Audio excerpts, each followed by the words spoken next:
Greetings gardeners and welcome to our garden. Today we are transplanting our seedlings. These seedlings are about 5 weeks old.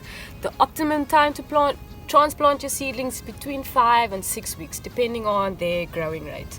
So here, as you can see, we have some of our beetroots, we have carrots which we're not going to transplant, kale, spinach and a little bit of lettuce right at the end.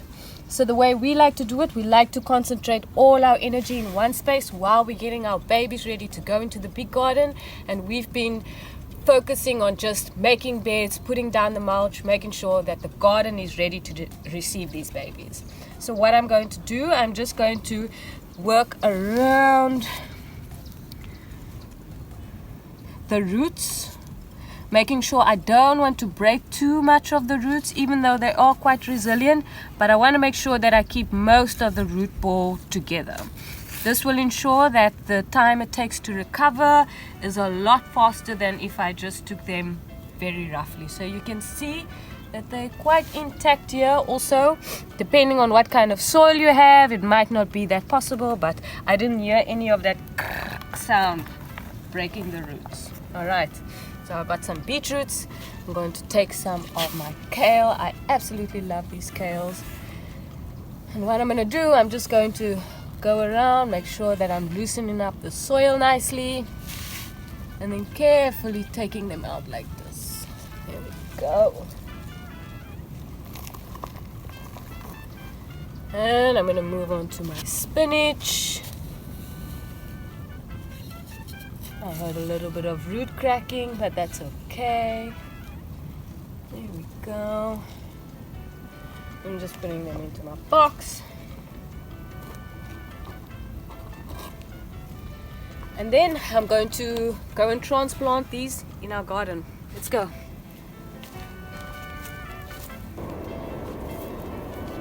Okay, so welcome to our garden. As I mentioned, over the past 5 to 6 weeks, we've been clearing the grass, shaping the beds, getting mulch and getting this garden ready to be planted. Here I have my seedlings, so I'll be careful not to disturb the roots too much. I'll take them out bunch by bunch. We're lucky that we have quite sandy soil for the transplanting. And I'll just take them apart like this and then start plotting them in my bed.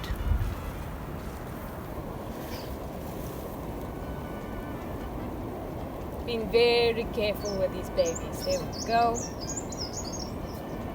And we're going to be planting different vegetables, intercropping them so that we have some pest management. We have some diverse nutrients coming in and out of the soil, and it makes for a very beautiful garden. So I've plotted out my first bunch and I'm going to start planting. What I'm going to do, I'm going to just clear the mulch, make a nice hole, make sure that it's long enough for the roots.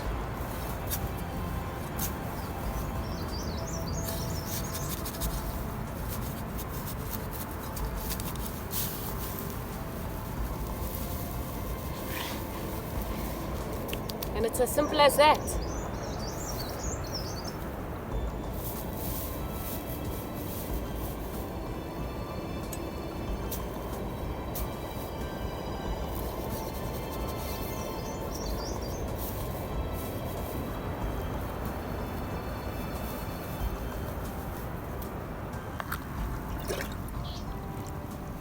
So as I'm transplanting, I'm making sure to constantly be watering my seedlings.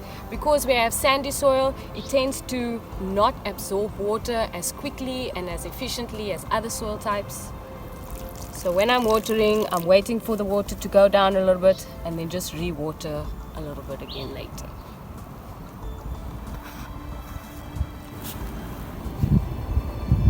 Okay, so here we have FPJ, fermented plant juice, and all that it is, it's the weeds we got from our garden.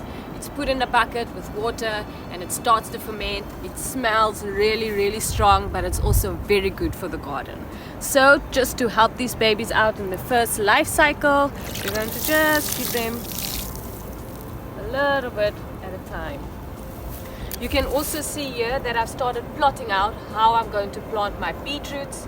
And when you plot out how you want to plant your vegetables, you want to think about the size they're going to grow into. So I know that spinach is going to take up a lot of space, but until they take up that space, I have my beetroots that will take much shorter time to grow and a shorter harvesting period. So that's what we're doing here. So as backyard food gardeners, we use a few tools to help us to optimize planting. We've chosen an overcast day to do our transplanting. This means that the sun is not so harsh and it just helps the plants a little bit to recover nicely. You can see here that their leaves are already flopping a little bit, and this is completely normal. This is called transplanting shock, and depending on what the weather is, it will take a few days for them to come alive a little bit. Also, we're expecting some rain on Monday, and this will just help them liven up a little bit. We are also planting when the moon is getting a little bit bigger, which is called the waxing gibbous. Don't get too freaked out about it. You can Google when the best time is, but this just means that the plants have that little bit extra light to help them and just boost their growth a little bit.